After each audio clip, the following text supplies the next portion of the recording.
The first rule of a sniper was simple. If you move, you die. Corporal Elias Reinhardt knew this. He had repeated it in training. He had whispered it before missions.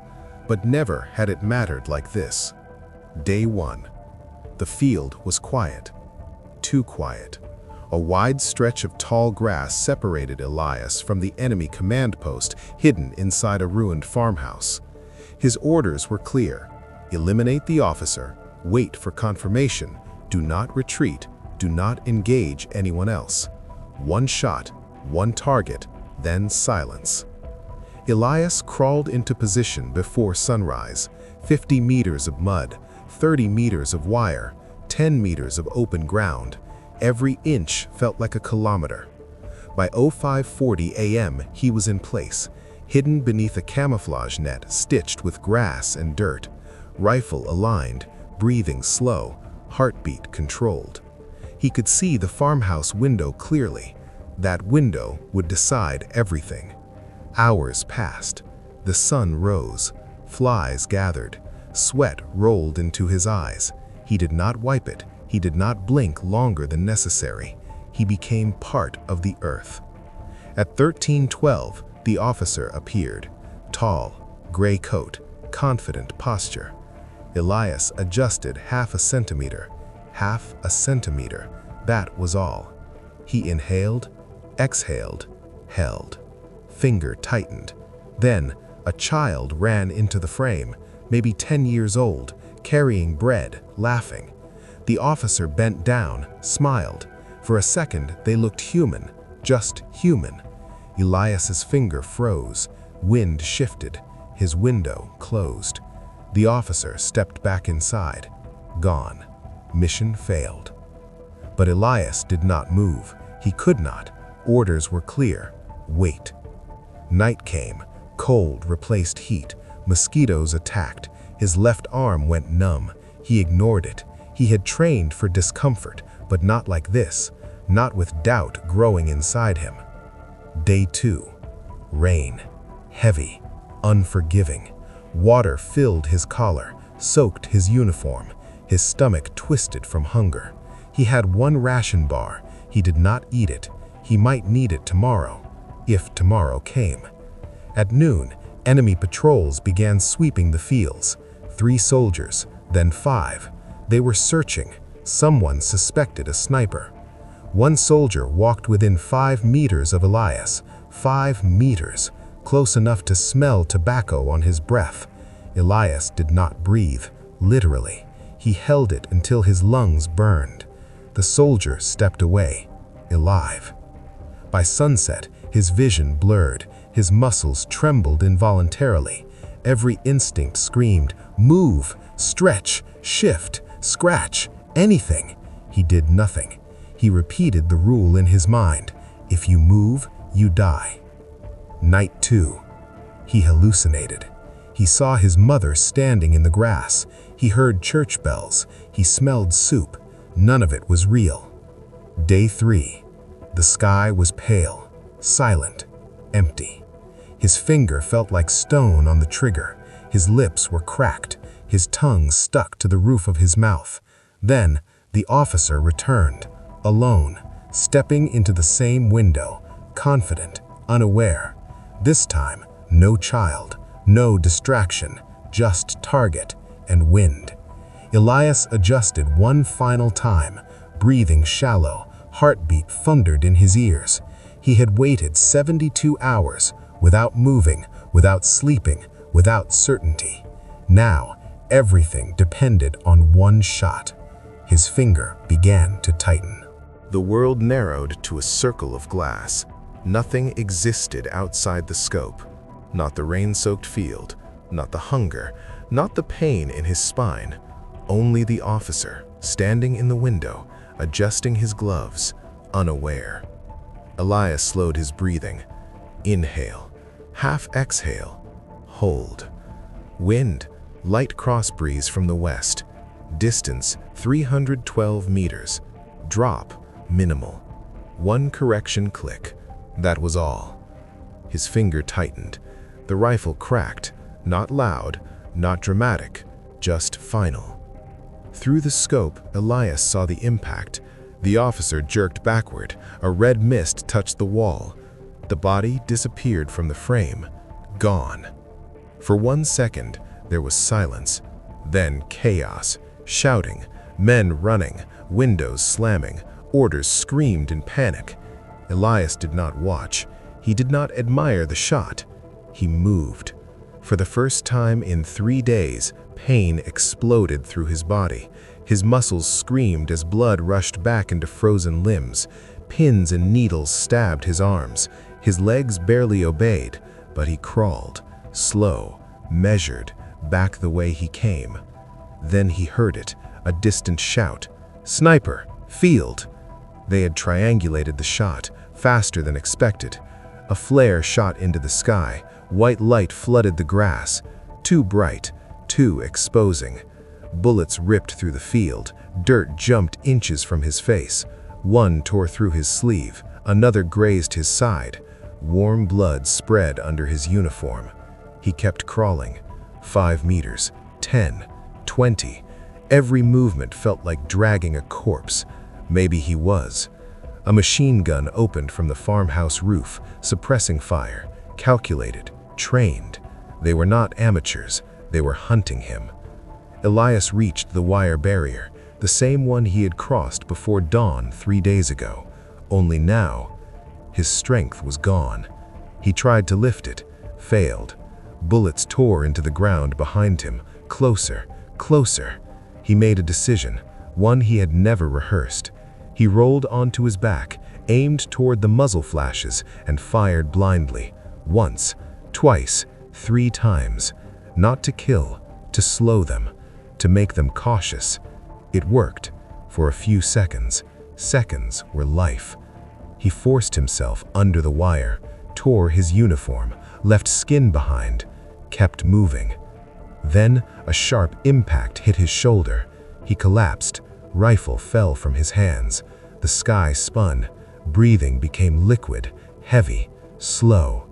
Footsteps approached. Enemy boots. Close. Very close. One voice said, "I see him." Another, "Alive?" Pause. Barely. Elias tried to move. Couldn't. He tried to reach his sidearm. Too far. A shadow stood over him, rifle aimed at his head, finger tightening. Then, gunfire from the forest behind. Friendly fire. His unit. Reinforcements had arrived. Late, but not too late. The shadow above him dropped, falling across Elias's chest. Dead. More shots, more screams. Then silence. Hands grabbed him, rough but familiar. "Hold on, we got you." Voices he recognized. His squad. As they dragged him into the tree line, Elias looked back. The farmhouse burned. Smoke rose into the pale sky. The officer was dead. Mission complete. But Elias felt no triumph, only emptiness. 3 days without moving for 1 bullet, 1 life taken, 1 objective achieved. As darkness closed around him, one thought echoed. Was it worth it? Elias woke to white. White ceiling, white sheets, white noise in his ears. For a moment, he thought he was dead. Then, pain arrived. Sharp, focused, real. His shoulder was bandaged. A bullet had passed clean through. "Lucky," the medic had said. Lucky. The word felt wrong. He tried to sit up. His muscles trembled. 3 days without movement. 72 hours turning into stone. Now every nerve screamed in protest. His fingers shook even when he wasn't afraid. A nurse asked, "Do you remember your name?" He nodded. "Corporal Elias Reinhardt." "Do you remember the mission?" He hesitated, then nodded again. Yes, but he didn't say more, because remembering wasn't the problem. Forgetting was. 2 days later, his commanding officer visited. "You did exactly what was required," the officer said. High-value target confirmed. A pause. You saved hundreds of lives. Saved. Another strange word. Elias stared at his hands.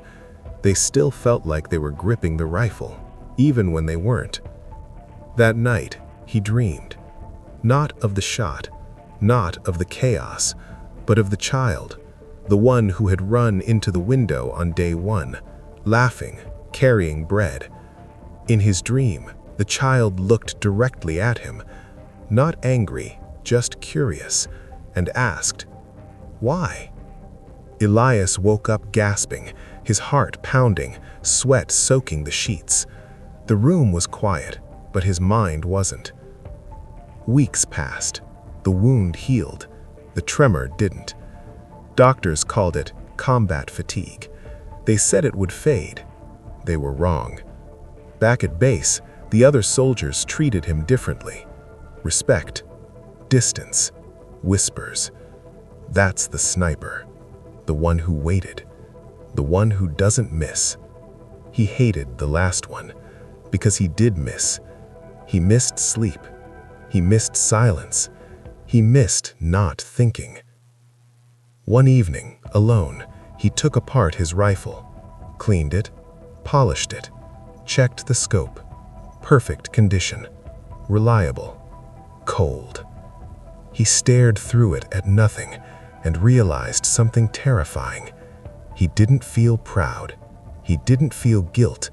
He felt empty, as if those 72 hours had carved something out of him and never put it back. A new mission came a month later. Another officer, another field, another wait. His commander asked, "Are you ready?" Elias looked at the rifle, at his steady hands, at the silence inside him, and answered, yes, because that was his job. But as he walked toward the transport truck, one thought stayed with him. If you don't move, you survive. But if you never move again, are you still alive? The field looked the same. Different village, different country, same silence, same wind brushing over tall grass, same weight of the rifle in his hands. Elias lay down before dawn again, camouflage net pulled tight, breathing measured, heartbeat controlled. But this time, something was different. He wasn't afraid of dying, he was afraid of feeling nothing. The new target was a communications officer, young, efficient, strategic. Remove him, delay their advance, command had said. Clean, simple, professional. Through the scope, Elias studied the building, window, door, movement patterns, routine. Everything predictable, everything logical, war reduced to geometry. Hours passed. His body didn't protest like before. He had learned, adjusted, endured. But his mind wandered, back to the hospital, back to the child, back to the question, why? At 14:06, the target appeared, exactly on schedule, alone, smoking, unaware. The crosshair rested on his chest, steady, unshaking, perfect shot. Elias inhaled, half exhaled, hold. Finger tightened, then stopped. Not because of wind, not because of movement, because he saw something small, a photograph in the officer's hand. He was looking at it, smiling faintly, just for a second, a human moment. Elias's finger trembled, for the first time since the hospital. Emotion cracked through the emptiness. Not guilt, not pity, recognition. They were all waiting for something, for orders, for survival, for the war to end. In his earpiece, a whisper, "Take the shot." Silence. Elias, confirm. His heartbeat grew louder. The old rule echoed in his mind. If you move, you die. But another thought replaced it. If you never choose, you disappear. He lowered the rifle, just slightly. Enough. Enough to miss. Enough to refuse. Negative visual, he whispered into the radio. Target not confirmed. A lie. Clean. Controlled. Final. Seconds later, artillery struck the area from another direction. Chaos erupted. Smoke covered the building. The officer ran. Vanished. Alive. Elias did not move for a long time. Not because he had to, because he needed to decide who he was. When he finally crawled back to base, no one spoke. They sensed it. Something had changed. That night, alone, he disassembled his rifle. Slowly, carefully. Then he packed it into its case, closed it, locked it, and did not open it again. The war would continue. Others would take the shots. Others would wait in the grass. But Elias Reinhardt had already waited long enough. 3 days without moving had made him a weapon. Choosing not to shoot made him human again. He survived, but more importantly, he returned.